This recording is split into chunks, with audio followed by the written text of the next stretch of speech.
December and Christmas is almost here, but if you're a fan of Guilty Gear, they've got something for you this year. You're listening to Personality, your gateway to the latest in gaming news. What's up, everyone? Hope y'all are having a fantastic time playing games, as you should be. Don't get burnt out. But let me tell you, we've got some December news coming up for Guilty Gear. Now, the timeline is something that we already have had access to for quite a while, and we already know that come December 2023, we're getting the 11th DLC character, and as well as a minor, possibly very minor, balance update, as well as new special moves number 2. Now, coincidentally, they say special moves number 2, and so far they've only revealed 2 moves. Who knows if the rest of the roster will be included in this update, as they also are slated to get new moves, but 2 moves that we know so far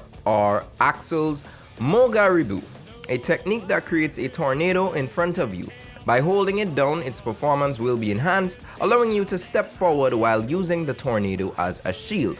It will be added in the December update. The video is under development, so this is possibly not the final product of Axel's new tornado. I see Rashid is inspiring a lot of people. That Street Fighter 6 number 2 special, I said number 2 special, but his second special, his level 2 special, that tornado he creates, and then he just casually walks towards you, knowing that he's quite safe behind his gust of wind blowing in your face. So it's very reminiscent of that move, and immediately when I saw it, that was the first move I thought about. But then again, this is actually a common technique, not necessarily creating a tornado, but there have been a plethora of characters who can create this special energy or maybe a force field, and they just safely approach you behind that object. And of course, the big boy, the glue eater, Potemkin, is getting a new special move called Heat Tackle, and this is a technique to rush diagonally upward.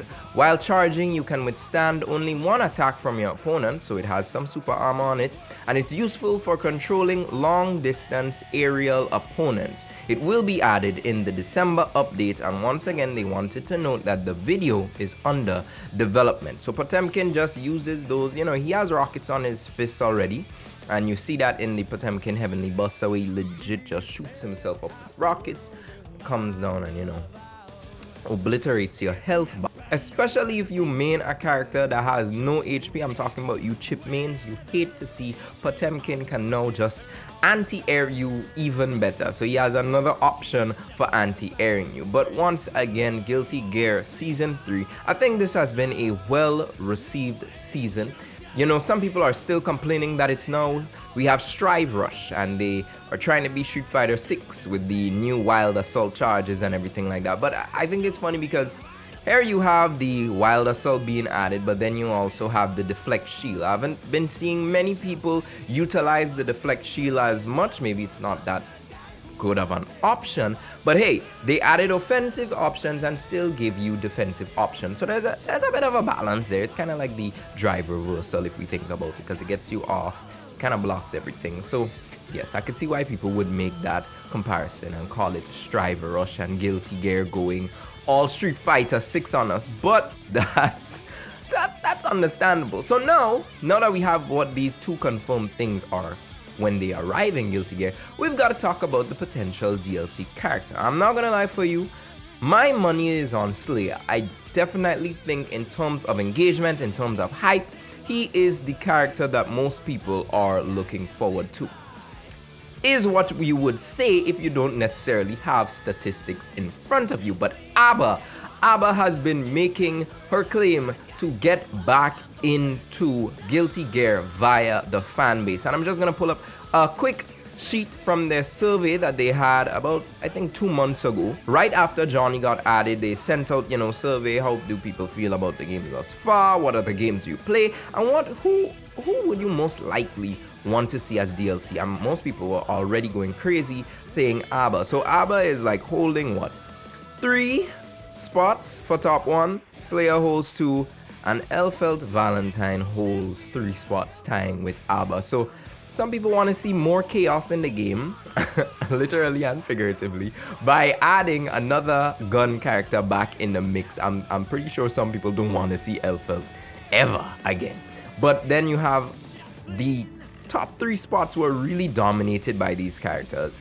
Abba Slayer, Dizzy. You know, Dizzy is also a character that I could see coming in, possibly maybe as the last DLC character. I don't know, she has a lot of fans, she brings in a lot of people. And you know how the effect that waifus, the wives, the in-game wives have on players when they see her as a DLC. Fighting game players, they just love Dizzy and these type of cutesy characters. But definitely I think Slayer is up next, you know? Maybe even Potemkin's new move, which looks very similar to a technique that Slayer has, maybe an indication that, hey, Slayer's on the way. We're just kind of giving you a little tease.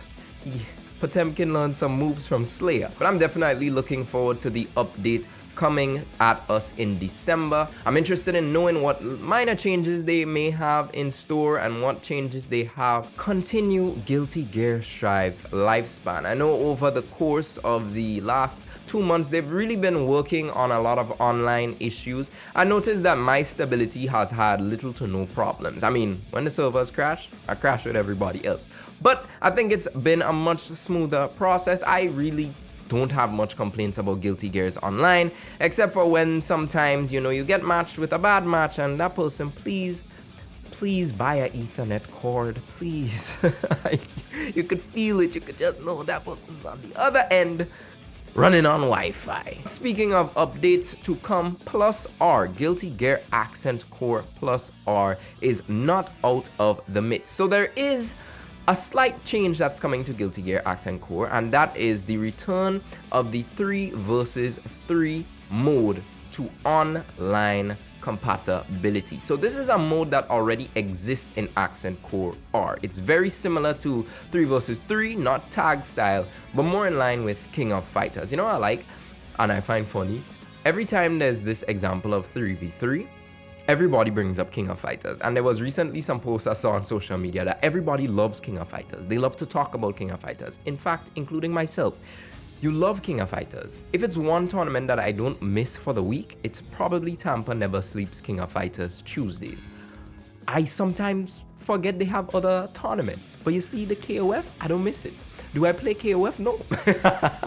I want to play KOF. Possibly one day I'll get into KOF.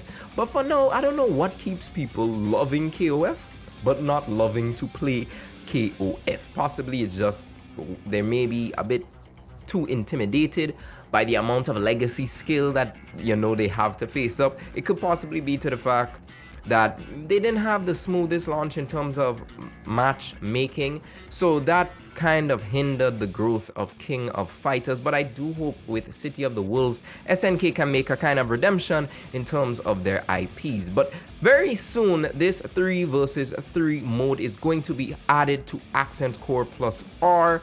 And currently there's a beta that will be going on. So if you join the official Discord, you can shout out to the owners of the Discord to get that rolling if you want to test that out. I mean, I love to see when older games get updates like this.